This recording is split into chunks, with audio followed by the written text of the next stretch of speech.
MJ news 90 आजच चॅनलला subscribe करा।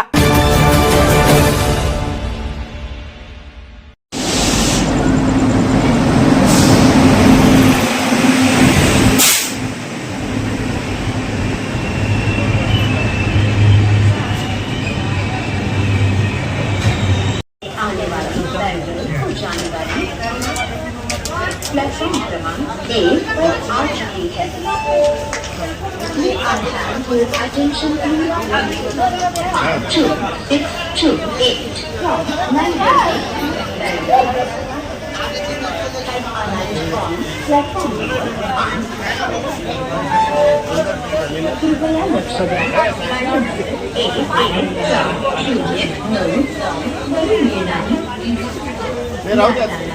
इकडे साईड लावा।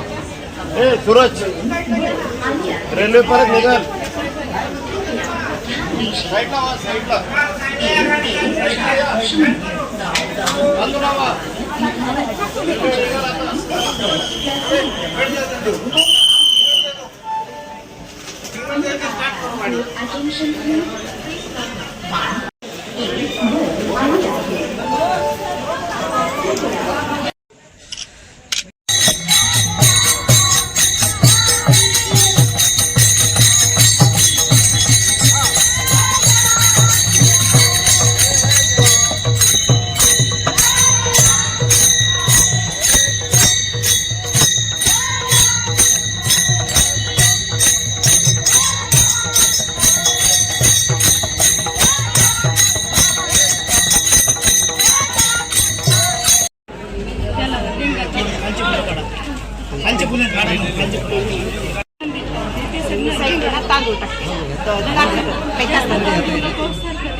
फुलं जास्त पाहिजे। फुलं आहेत का अजून घ्यायचे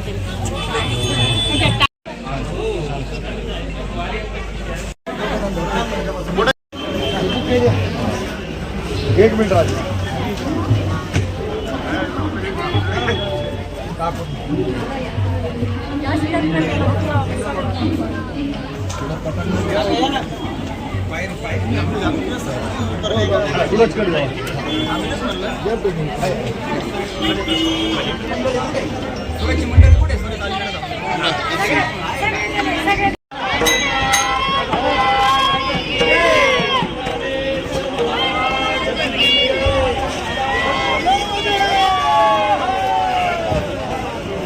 गाडी आणली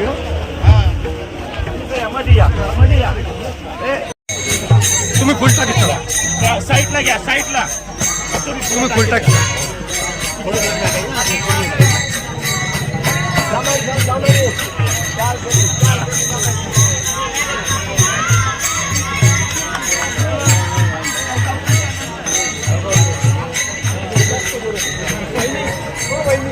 गुच्छा एखाद्या हातात दे।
विनायकला घेतला हातात पांडुरंगाय माझ्या भजनात घेतला हातात पांडुरंगाय माझ्या भजनात माझ्या विघ्नाला तारा राम आणि लक्ष्मी म्हणा माझ्या विघ्नाला तारा राम आणि लक्ष्मी घेतला हातात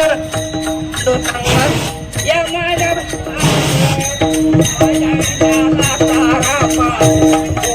केले वैकुंठात माझ्या विनाला तारा गेले वैकुंठात घेतला हातात पांडुरंगाय भजनात घेतला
पहिले घरात ये.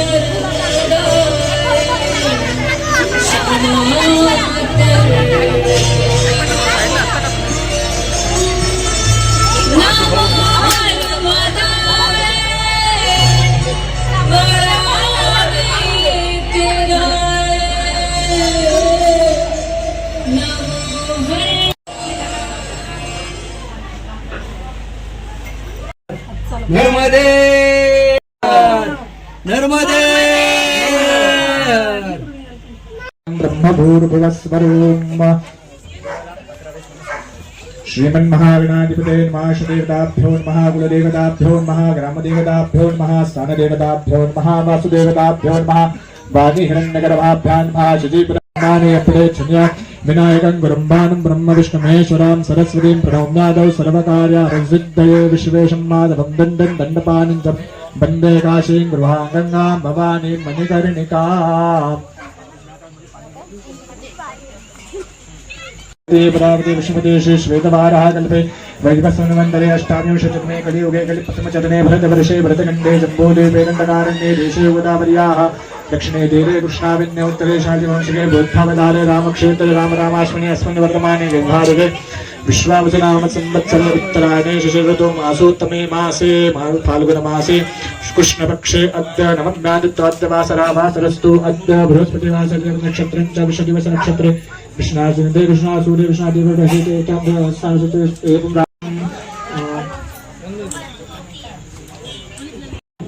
आत्मनः श्रुते स्मृते पुराणोक्त पुण्यफल प्राप्त्यर्थं मम सकपाद्य पूजन अहं करिष्ये तत्रादुर्नासिद्धरतं महागणपतिस्मरणं च करिष्ये वक्रतुण्ड महाकाय सूर्यकोटि समप्रभ निर्विघ्नं कुरु मे देव सर्वकार्येषु सर्वदा सिद्धिबुद्धिसहित महागणाधिपते महाप्रार्थनापूर्वकं नमस्कारं करोमि. प्रार्थना करायची. त्वमेव माता च पिता त्वमेव बन्धु च सखा त्वमेव विद्या च द्रविणं त्वमेव चरणकमलाभ्यो नमः. आता पादयोः पाद्यं समर्पयामि अर्घ्यं समर्पयामि पाठीमागे आलेले आहेत आणि त्या निमित्ताने त्यांचा संपूर्ण परिवार असतील, त्यांच्यावर प्रेम करणारी ही सगळीच मंडळी असतील. त्या निमित्ताने त्यांचा भव्य दिव्य असा हा सगळ्यात घरातल्या लोकांनी सोहळा साजरा केला. अत्यंत डोळ्याचं पारणं फेडणारा हा सोहळा ठरलेला आहे. एक 10 मिनिटं बोलणार आहे, पण फक्त थोडासा केला. हा एक अद्भुत आणि दिव्य सोहळा पाहिला. नर्मदा परिक्रमा करण्यानंतर केल्यानंतर बरेच कार्यक्रम आम्ही करतोय, पण हा कार्यक्रम काहीतरी विशेष विलक्षण असा झाला की त्यांच्यावर प्रेम करणारी जी सगळी मंडळी आहेत किंवा त्यांच्यावर प्रेम करणारी विशेषतः घरातली मंडळी आहेत, ती सगळ्याच मंडळींनी इतक्या भव्यतेने एक तन मन त्या सगळंच एक अर्पण यांच्यासाठी केलं. आणि रेल्वे स्टेशन पासून तर घरापर्यंतचा घरातला सोहळा अत्यंत नयनरम्य आणि पाहण्यासारखा झाला. मी तर असं म्हणेल, थोडस विनोदाने बोलेल, माझ्यापेक्षा ते मोठे आहेत, पण कदाचित त्यांच्या लग्नाचा देखील सोहळा एवढा मोठा झाला नसेल. बरोबर ना? त्यांच्या लग्नाचा देखील सोहळा एवढा मोठा झाला नसेल, पण ऐका पण त्यांच्या घरातली मंडळी एवढी मोठी त्यांच्यावर प्रेम करणारी आहेत की त्यांनी हा सगळा मोठा सोहळा त्यांच्या डोळ्यात देखत सगळं आपल्या सगळ्यांच्या साक्षीने केला. हे मोठं कौतुक त्यांचं आहे. हे त्यांच्यावर असलेलं प्रेम. दररोज आम्ही वर्ष श्राद्धाची पुण्यस्मरणाची कीर्तन प्रवचन करतोय, पण हे करत असताना बऱ्याच अंशी असं लक्षात करायचंय म्हणून करायचंय अशी अनेक मंडळी आम्हाला भेटतात दररोज. पण इतक्या भावाने की 7 वाजता निघालेला हा दिंडी सोहळा आता 10 वाजेपर्यंत इथपर्यंत घरातली सगळी मंडळी इतकं जो प्रेम करणारी मंडळींची काही कमी नाही. तिथपासून 2 किलोमीटरवर येता येतात 3 तास लागतात. सगळे लोक रस्त्यामध्ये भेटायला येतात. याचं सगळं काही जर श्रेय असेल तर यांच्या स्वभावाचं श्रेय आहे. बस याच्या पलीकडे दुसरं काही उत्तर नाही सज्जन हो. कोण कोणासाठी काय आज समाजामध्ये रस्त्याच्या बाहेर पाऊल टाकलं का पैशाशिवाय माणूस विचारत नाही. तुम्ही रस्त्याने जरी चालला ना तरी सांगताल हा आमच्या कॉलनीतला सगळ्यात श्रीमंत माणूस आहे.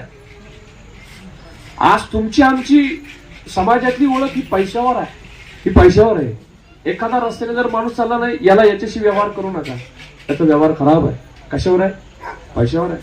पण इथं असलेलं प्रेम सांगा ना, कोणी विचारलंय तुम्हाला? अजिबात नाही. इथं ठरलेलं प्रेम हे त्यांच्या अधिकारावर आहे. दुसरी महत्वाची गोष्ट मला अशी जाणवली की इतका सगळा परिवार इतका जवळचा प्रेमाचा असताना देखील त्यांच्या अंतःकरणात वैराग्य तयार झालं आणि त्यांनी नर्मदा मैयाची संपूर्ण 3800 किलोमीटरची परिक्रमा पूर्ण केली. हे त्यांच्या अंतःकरणातलं वैराग्य. बरं हे विशेष असो, एकटे जर गेले तर काही ठीक आहे, पण त्यांच्यासोबत आई साहेबांनी सुद्धा जावं आणि दोघांनी सोबत परिक्रमा करावी. याच्यापेक्षा अजून काय भाग्य पाहिजे हो? परमार्थ करत असताना जर नवरा आणि बायको हे दोन्ही जर करत असतील तर शास्त्रकार सांगतात निश्चित यांच्याकडे पुण्य हे खूप जास्त आहे. आता जवळ सप्ताह बसलेला असला तरी कीर्तनाला आपली जाण्याची प्रवृत्ती होत नाही, मन होत नाही. पण एवढ्या किलोमीटरवर सांगा ना काय व्यवस्था आहे तिथं? काय व्यवस्था आहे? आपण फक्त हे ऐकायचं, तिथं काही व्यवस्था नाही. एखाद्या कार्यक्रमाच्या ठिकाणी जर गेलो तर आपल्याला माहिती आहे इथं भोजन आहे, पण सूर्यास्त होण्याच्या अगोदर थांबायचंय आणि तेही अशा ठिकाणी थांबायचंय की तिथं भगवान परमात्मा देईल न देईल, काही व्यवस्था नाही आहे काही माहिती नाही. पण फक्त एक नर्मदा मैयेवर असलेलं प्रेम. आणि अजून एक जाता एक अनुभव सांगेल, नर्मदा मैया कधीही कोणाला उपाशी ठेवत नाही. अंतःकरणातला भाव जर चांगला असेल तर बस. भावाला फार किंमत आहे सज्जन हो, भावाला फार किंमत आहे. म्हणून भाव अंतःकरणातला जर तुमचा चांगला असेल तर तो भगवान परमात्मा तुम्हाला कुठेही तारेल. जाता जाता एक सिद्धांत सांगेल, लक्ष देऊन ऐका. सिद्धांत असा आहे, तुमचं कर्तव्य कर्म कितीही वाईट असू द्यात, पण तुमच्या नियत जर चांगली असेल तर तो भगवान परमात्मा तुम्हाला वाचेल. आणि कर्तव्य कर्म तुमचं कितीही चांगलं असू द्यात, पण तुमच्या नियत मध्ये जर खोट असेल ना तर देव नाही देवाचा बाप सुद्धा तुम्हाला सोडू शकत नाही. सिद्धांत आहे. म्हणून मैयाची परिक्रमा आपण पूर्ण केली. आपल्याला त्रिवार वंदन आहे तेही आपण सोबत केली, याच्यासाठी पुन्हा एकदा दंडवत आहे. नर्मदा मैयाची का परिक्रमा केली पाहिजे? माझ्यापेक्षा यांच्याकडनं अनुभव तुम्ही ऐका. नर्मदा मैया जगातली अशी एकमेव नदी आहे की जिची परिक्रमा केली जाते. पहिली गोष्ट. दुसरी गोष्ट, नर्मदा मैयाचा उगम हा भगवान शंकराच्या घामातून झालेला आहे. भगवान शंकराच्या घामातून उगम आहे. कुणाचा? नर्मदा मैयाचा. कोणत्याच नदीचं पुराण नाही, पण नर्मदा मैयाचं काय आहे? पुराण आहे, कथा आहे तिची. दुसरी महत्वाची गोष्ट की नर्मदा मैया सगळ्या नद्या या सागराकडे वाहतात, पण नर्मदा मैया एकटी अशी की जी विरुद्ध दिशेने वाहते. त्याच्यानंतर नर्मदा मैयाचा सगळा जो प्रवाह आहे अत्यंत स्पीड मध्ये आहे. कसा आहे? स्पीड मध्ये. त्याला स्पीड, पाण्याला जास्त स्पीड आहे. का आहे? कारण नर्मदा मैया रागवलेली आहे. का रागवली? नर्मदा मैयाचं जेव्हा लग्न ठरलं सोनभद्राशी, तर तिने अपार प्रेम त्या सोनभद्रावर केलं, पण तो कसा आहे दिसायला, काय आहे त्याची गाठ भेट नाही, काही नाही. आता मी वेळ खूप कमी माझ्याकडे, मी अत्यंत शॉर्ट मध्ये सांगतो. तर तिने काय केलं, तिने आपल्या मैत्रिणीला पाठवलं की तो कसा दिसतोय, काय दिसतोय फक्त बघून ये, पण मी जाईल त्याच्याकडं. तिचं नाव जुलीला. मी जाईल त्याच्याकडं, पण मी जात असताना एक काम कर, मला तुझे वस्त्र दे, तुझे कपडे दे, आणि ते जर मी परिधान करून जर गेले तर ते सोनभद्र मला ओळखे. म्हणून हिने परिधान केले नर्मदा मैयाचे कपडे, ते सगळं परिधान, वस्त्र, अलंकार सगळं परिधान केलं. ती त्या सोनभद्राकडे गेली. पण गंमत अशी झाली, सोनभद्राने ती जुहीला आहे किंवा काय आहे हे काहीच नाही, पण त्याने तिच्याशी प्रेम जडलं. हे सगळं नर्मदा मैयाला कळाल्यानंतर नर्मदा मैयाला राग आला आणि नर्मदा मैया तिथून निघाली. नर्मदा मैयाने ठरवलं की आजपासून कुणाच्या नादी लागायचं नाही. नर्मदा मैया ही कुमारी आहे, लग्न केलं नाही, ब्रह्मचर्य आहे. म्हणून नर्मदा मैया जी रागात निघाली तिथून अमरकंटक पासून तर ती समुद्राला भरूच पर्यंत जाईपर्यंत तिचा चांगला स्पीड आहे. आपण केव्हाही नेटवर जाऊन सर्च करून पहा. तिसरी महत्वाची गोष्ट, नर्मदा मैया सागरात जरी गेली तरी सुद्धा नर्मदा मैया ही सेपरेटच दिसते. तिचा रंग कसा आहे? निळाच आहे. समुद्रात जरी गेले तरी तिचा रंग हा निळाच आहे. ती लवकर समुद्रामध्ये मिक्स होत नाही. म्हणून त्या गुजरात मधून पूर्ण त्या बोटीतून प्रवास केला जातो. त्या नर्मदा मैयाचं इतकं महत्व आहे की स्वर्गातले देव देवादिक कुणी असेल ज्यांना आपल्यामध्ये सामर्थ्य वाढवायचे, म्हणजे सामर्थ्य म्हणजे काय? सामर्थ्य म्हणजे काय? ताकद नाही. हा, ज्याला आंतरिक ऊर्जा वाढवायची त्याला सगळ्यात पवित्र ठिकाण म्हणजे नर्मदा मैयाचा काठ आहे. अनेक साधू महात्मे तिथं कितीतरी वर्षापासून तपश्चर्या करण्याकरता बसलेले आहेत. अनेक साधू संत. तुम्हाला एखादं अनुष्ठान करायचं असेल तर 100% तुम्ही नर्मदा मैयाच्या काठावर जा. नर्मदा मैया 100% तुमच्यावर कृपा आशीर्वाद केल्याशिवाय राहत नाही. पुराणातली एक कथा अशी आहे की पांडवांना युद्ध करण्याच्या अगोदर भगवान परमात्म्याने तपश्चर्या करता नर्मदा मैयाच्या काठावर पाठवलं होतं. शस्त्र सगळे सिद्ध करण्याकरता, आंतरिक ऊर्जा वाढवण्याकरता. म्हणून नर्मदा मैयाचा काठ अत्यंत पवित्र असा मानला जातो. त्या नर्मदा मैयाची परिक्रमा जर केली तर डायरेक्ट त्याला मोक्ष प्रदान होतो. मोक्ष प्रदान करणारे आहे. तर भगवान शंकरच हे जर मोक्षदायक आहे तर भगवान शंकराची मुलगी का मोक्ष देणार नाही? म्हणून त्या नर्मदा मैयाला आशीर्वाद असा दिलेला आहे, जो कोणी तुझी परिक्रमा करेल त्याला डायरेक्ट मोक्ष मिळणार आहे. आपली आंतरिक ऊर्जा वाढवायची असेल तर तुम्ही नर्मदा परिक्रमा करा. आपल्याला शुद्ध व्हायचं असेल तर नर्मदा परिक्रमा करा. अंतःकरण पवित्र करायचं असेल तर नर्मदा परिक्रमा करा. आणि संसारातून वैराग्य पाहिजे असेल तर नर्मदा परिक्रमा करा. ब्रह्मचर्य आश्रम, गृहस्थ आश्रम, वानप्रस्थ आणि संन्यास 4 आश्रम सांगितले. वयाच्या 25व्या वर्षापर्यंत ब्रह्मचर्य विद्या कमवा. वयाच्या 50व्या वर्षापर्यंत संसार चांगला करा. आणि 50 पासून पुढं तो वानप्रस्थ करा. संसारात राहा पण संसार आपल्या अंतःकरणाला लागला नाही पाहिजे. वैकुंठवासी मामा आमच्या संस्थेचे गुरुवर्य नेहमी सांगायचे, संसारात राहत असताना माणसाने चिखल्या माशासारखं राहा. चिखल्या मासा हा चिखलात राहतो पण त्याच्या अंगाला चिखल लागत नाही. तसं माणसाने संसारात राहा पण कुणासारखं राहा? तर या दोघांसारखं राहा. संसारात असून जर इतकी मोठी उपरती त्यांना जर होत असेल तर निश्चित त्यांचं जीवन हे आचरणासारखं आहे. ते आचरणासारखं आहे. अशा पद्धतीने संसारात राहा. अशी ही नर्मदा मैयाची अनेक पुराणामध्ये अनेक वेगवेगळ्या कथा आहेत. आता तिथं परिक्रमा करताना काय काय अनुभव आले त्यांच्या मुखातून ऐकण्यासारखे आहेत. ऐकण्यासारखे. आम्ही जेव्हा त्या याने परिक्रमा केली तर त्यावेळेस असं एक ठिकाण आलं की ज्या ठिकाणी अजिबात खाण्यापिण्याची काही व्यवस्था नाही. पण काय कोण जाणे, भगवान परमात्मा नर्मदा मैया इतकी व्यवस्था करते. रस्ता चुकला की अचानक कोणीतरी येतं सांगतं इकडनं नाही इकडनं जा, इकडनं नाही इकडनं जा. अचानकपणे कोणीतरी येतं. पण त्याच्यासाठी मी सुरुवातीला अंडरलाईन करून ठेवा की भाव महत्वाचा आहे. जो भावाने नर्मदा परिक्रमा करतो ना 100% त्याला नर्मदा मैया फळ देणारी आहे. पण फक्त करायची म्हणून करायची, पाठीमागच्या लोकांनी केली म्हणून आपण पुढे करायची, याला काळी मात्र किंमत नाही. त्याला काळी मात्र किंमत नाही. म्हणून अत्यंत अशी पवित्र अशी ही परिक्रमा करून आदरणीय बाबा आणि आई हे दोघे जण सुखरूप आपल्या घरी पुन्हा परतलेले आहेत. आणि शेवटचा एक मुद्दा सांगतो आणि लगेच थांबतो. ही नर्मदा परिक्रमा करत असताना जो काही सोहळा तुम्ही सगळ्यांनी केला त्यांच्या घरातले, आता मला नावं माहिती नाही पण आमचे दादा असतील, अजून त्यांच्या मुली असतील, ही सगळीच मंडळी, मला असं वाटतं जामखेडकरनं आलेली हे बाबा वगैरे ही सगळीच गावाकडची मंडळी, ही सगळीच मंडळी गावाकडची, एवढं प्रेम तुमच्यावर आहे. आणि मी रस्त्याने येताना पाहिलं. सजनाव मी आज सकाळच्याच प्रवचनामध्ये बोलून गेलो आणि नेहमी मी बोलत असतो, माणसाकडं किती पैसा याची काळी मात्र किंमत नाही, पण माणसाचं बोलणं कसं आहे याला फार किंमत आहे. फार किंमत आहे. काय सज्जनाव तुमच्या सोबत शेवटी काय येणार सांगा बरं?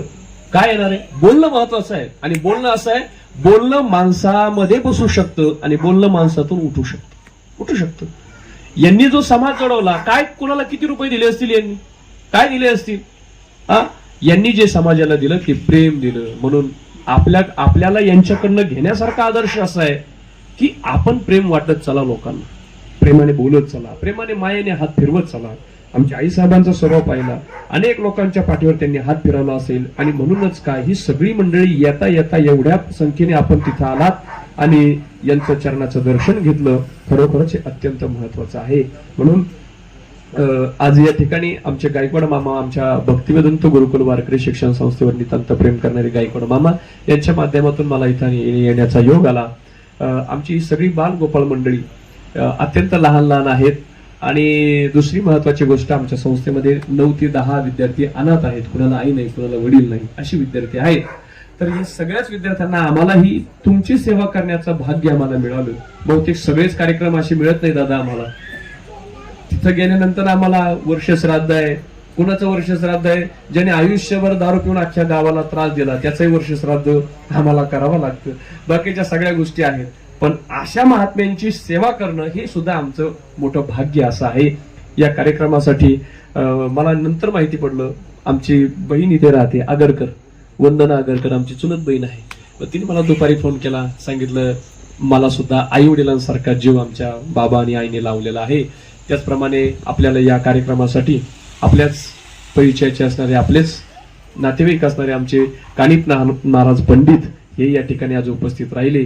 आणि बाबा आमचे कानिपनाथ महाराज पंडित आमच्या सगळ्या विद्यार्थ्यांना मोफत पेटी पकवाज सगळ्या गोष्टी शिकवण्यासाठी मोफत आमच्या संस्थेवर येतात बरं का. अत्यंत मोठं अंतःकरण आमच्या पंडित महाराजांचं आहे. आमच्या संस्थेचं कोणतंही कार्य असो, पण कुठल्याही प्रकारचा घरचा सुद्धा विचार करणार नाही. वेळ प्रसंगी कंपनीत दांडी मारतात, पण आमच्या मुलांसाठी ते हजर राहतात. म्हणून सगळ्यांना धन्यवाद देतो. खूप उशीर झालाय, पुन्हा एकदा दिलगिरी व्यक्त करतो. केव्हा तरी पुन्हा एकदा चांगला कार्यक्रम आपण पुन्हा बाबा आणि आईचा करू. आम्ही निश्चितपणाने येऊ. बोलण्याच्या ओघात जर काही चुकीचे शब्द गेले असते तर ते माझे मला परत. आणि मी महाराजांना विनंती करतोय की 2 मिनिटं फक्त बाबा आणि आईविषयी बोला. आज या परिवारातील आदरणीय शिवाजी भगवान दळवी, त्याचप्रमाणे आदरणीय आई लता शिवाजी दळवी यांनी जवळजवळ 3-3.5 महिन्याची नर्मदा परिक्रमा पूर्ण करून आज त्यांचं या ठिकाणी आपल्या परिवारामध्ये पुनश्च एकदा आगमन झालेलं आहे. मागे संतांनी जो काही दंड घालून दिलाय, किंवा मी इतर संतांचं सांगण्यापेक्षा मी आपले संतांचं सांगतो का ज्या कुळामध्ये आपला जन्म झाला असे आपले असणारे संत सेना महाराज, का सेना महाराजांनी सुद्धा या परिक्रमा पूर्ण केलेल्या आहेत. सेना महाराज जन्मले होते मध्य प्रदेशमध्ये बांधवगडला. त्यांचा आपल्या नाव्याच्या वंशामध्ये जन्म झाला. पण मी तुम्हाला सांगतो, पहिली परिक्रमा जर कोणी केली असेल तर संत सेना महाराजांनी पहिली परिक्रमा केली. मी त्या संतांच्या वंशात जन्माला आलो किंवा त्यांच्या कुळामध्ये जन्माला आलो, म्हणून मला त्या गोष्टीची माहिती, आणि तेच गोष्टी आपण सांगत जावं, जे करून आपला समाज त्यापासून वंचित राहणार नाही. पहिली प्रदक्षिणा केली महाराज त्यांनी येऊन पंढरपूरची क्षेत्र प्रदक्षिणा, कुठली पंढरपूरची, तिकडून येऊन, कुठून बांधवगडवरून येऊन पहिली प्रदक्षिणा केली पंढरपूरची. त्यानंतर सोपान महाराजांचे जे काही समाधीस्थळ आहे सासवडची प्रदक्षिणा केली, त्र्यंबकेश्वरची प्रदक्षिणा केली, आळंदीची प्रदक्षिणा केली. नवे मध्य प्रदेशमध्येच असलेल्या नर्मदा परिक्रमाची प्रदक्षिणा संत सेना महाराजांनी केली. आणि त्यांच्याच पावलावर पाऊल ठेवून किंवा त्यांच्या कुळात आपण जन्माला आलो म्हणून त्यांनी जो काही आपल्याला वारसा घालून दिलाय त्या वारसाप्रमाणे आपण चालून आज या ठिकाणी आपण जी काही नर्मदा परिक्रमा पूर्ण केली, मला असं वाटतं खरोखर आपण त्यांच्या कुळात जन्माला याचा सार्थ अभिमान मला वाटतं आज झाल्यासारखं या ठिकाणी वाटतं. असं होता नर्मदेबद्दल महाराजांनी या ठिकाणी सांगितलेलंच आहे. मला असं वाटतं खरोखर जेथे वैष्णवांचा वास धन्यभूमी पुण्य देश, तुमचा हा जो काही परिवार आहे या माते पित्याचे चरण या भूमीला स्पर्श झाले, म्हणजे हे वैष्णवांचे चरण या ठिकाणी या भूमीला स्पर्श झाले आणि ही भूमी काय झाली, पवित्र झाली. पवित्र कोण कोण झालं, पवित्र कुळ पावन तो देश जेथे हरीचे दास जन्म घेते. खरोखर तुम्ही हरीचे सेवक आहात, हरीचे दास आहात, आणि त्यामुळेच तुम्हाला इतकी मोठी परिक्रमा या ठिकाणी घडली. मागे आमच्याच आपलेच पाहुणेपैकी मला वाटतं सोन्याचे एक आवटी म्हणून होते, माहिती असेल, आपलेच पाहुणे होते, आवटी म्हणून ते नर्मदा परिक्रमाला गेले. मला वाटतं साधारण 4-5 वर्षाचा काळ, कोरोनाच्या अगोदरचा काळ असावा, आणि त्यांनी तिकडेच देह ठेवला महाराज. सांगायचा मुद्दा असा आहे, तिकडून इथपर्यंत येणं हे पण मोठं भाग्याचं काम आहे. यांना माहिती, त्यांना अनुभव आले असतील कशी कशी. काही ठिकाणी फार कठीण परिस्थिती आहे का जेणेकरून त्यातून निघून जाऊ का नाही जाऊ हे पण आपल्याला कळत नाही. पण भगवंतांची त्याच्यावर कृपा आहे, नर्मदामाईची कृपा आहे, तर ते सुखरूपपणे आपल्या परिवारात पुन्हा आली. नवे इथून पाठीमागे जे काही राजे महाराजे झाली ते राजे महाराजे सुद्धा आपला संपूर्ण प्रवास जो व्हायचा नंतरचं जे उर्वरित आयुष्य आहे ते उर्वरित आयुष्य त्यांचं पूर्ण करण्यासाठी किंवा घालवण्यासाठी ते काय करायचे, वानप्रस्थ आश्रम स्वीकारायची, हरिद्वारला जाणे, ऋषिकेशला जाणे, तिकडे जाणे, तीच परंपरा आपल्याला आहे महाराज. तीच परंपरा जो दंड घालून दिलाय त्या पद्धतीने आपण ते करण्याचं या ठिकाणी प्रयत्न करतो. मला असं वाटतं खरोखर हा परिवार खूप भाग्याचा आहे आणि त्यांना या नर्मदा मैयाची परिक्रमा झाली. मी पंढरीश मांडुरंग परमात्म्याच्या चरणी अशी विनंती करीन की या बाबांचं आणि आईचं उर्वरित आयुष्य जे काही ते सुखाचं, समृद्धीचं आणि आरोग्यदायक जाऊ, त्यांना खूप असं आयुष्य लाभो हीच मी नर्मदेच्या चरणी प्रार्थना करतो आणि या ठिकाणी थांबतो. रामकृष्ण हरी. श्री ज्ञानदेव तुकाराम पंढरीनाथ भगवान की जय. माऊली ज्ञानेश्वर महाराज की जय. जगद्गुरु तुकाराम महाराज की जय. शांतीब्रह्म एकनाथ महाराज की, संत सेना महाराज की जय. नर्मदे हर नर्मदा मैया की. नर्मदे हर. दादा गुरु भगवान की जय. हा योग कसे असतात की आम्ही दोघांनी ठरवलं, मला जायचं होतं नर्मदा परिक्रमाला आणि ही पण म्हणजे मला यायचं. पहा म्हणलं येता येईल का? हा म्हणजे चालेल. तिथं गेल्याच्या नंतर पहिला दिवस ओंकार शेरचा आम्ही परिक्रमा उचलली आणि निघालो. दादा गुरूंनी पण उचलली आणि ते पुढं आमच्या 5-6 किलोमीटर पुढे गेले आणि आम्ही 1 टक्क्यात थांबलो आणि तिथपर्यंत जाईपर्यंत आम्ही बोजा घेऊन चालण्यात आम्ही व्याकुळ झाली. ते म्हणजे हे आपल्याला तिथंच गाडी करा आणि गाडीला पैसे आपण देऊ आणि परिक्रमा करू. तर हिने मैयाला प्रार्थना केली की माझ्या बोजा तो काढून घे आणि परिक्रमा होऊ दे. तिथून आम्ही 5-7 किलोमीटर गेलो. दादा गुरु महाराज असे की आज जवळजवळ 5 वर्ष झालं फक्त संध्याकाळी जेल घेतात, जेवण नाही आणि ते पायी चालतात. काय अंगावर काटा येतो आमच्या. आणि खूप समाजाला म्हणजे एवढे त्यांच्याबरोबर लोक आहेत, अंगावर कपडा नाही आहे, सगळ्यांना जेवण घालतात. 5 पक्वान घरी खात नाही असं त्यांनी जेवण घातलेलं असतं. आणि मग ते त्या तटावरती ते नर्मदेच्या किनाऱ्याला निघले आणि आम्हाला एक जण आमच्याबरोबर ते परिक्रमा उचलल्याला जे म्हणून एक आमच्याबरोबर गेली होती. ते म्हणले दादा बरोबर मी त्यांचा भरसा पाहिला होता मागच्या वेळेस. तर ते म्हणले चला यांच्याबरोबर. म्हणलं चला. तिथं गेल्याच्या नंतर काही लोक पुण्याचे भेटले आणि ते इतक्याप्रमाणे म्हणले तुम्ही बोजा. म्हणलं नाही आमच्याबरोबर नाही का, आम्ही घेऊन चाललेलो आहे. तर लगेच त्याच दिवशी ट्रक त्यांच्याकडे ट्रक होत्या, त्या ट्रकमध्ये आम्ही सगळा बोजा टाकला आणि दादांबरोबर चालत राहिलो. आता वाटाने चालताना तुम्ही म्हणले मैया कोणाला उपाशी ठेवत नाही असं. एक दिवशी तटाने चाललो आम्ही आणि आमच्याकडे काय असं नव्हतं का, तर पाठीमागून एक गाडी आली आणि मग हात जोडून दर्शन घेऊन आम्हाला लगेच खायला दे असे. आणि दादा गुरु असे आहेत की त्यांनी म्हणजे ते देवच आहेत, त्यांना नर्मदा प्रसन्न झालेली, काही घात नाहीत. आता मी कालच्याला येताना महादेवाची पिंड आणली. काय जवळजवळ एक ह्याच्यातले समाजातल्या लोकांनी 10-20 जणांनी हार आणलेले होते. कोणाचे हार घेतले नाही. मी वरती स्टेजवर गेलो आणि त्यांना सांगितलं दादा तुम्ही म्हणून मी यांची सेवा करणार आहे. माझा हार घेऊन पिंडीला हात लावून ती पिंड मी आता आणलेली आहे इथं. आणि नर्मदाची पिंड आणल्याच्याने तुम्हाला माहिती आहे की तिचं प्राणप्रतिष्ठा करावं लागत नाही आहे.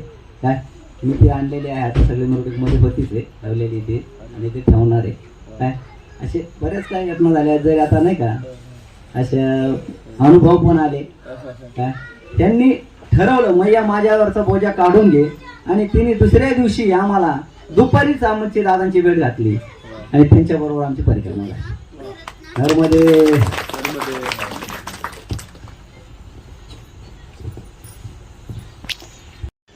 अशी उपरती आपल्या सगळ्यांना व्हावी आणि जशी यांनी परिक्रमा केली तशी पुढच्या वर्षी आपल्यातलं कोणीतरी करावी. रामकृष्ण हरी.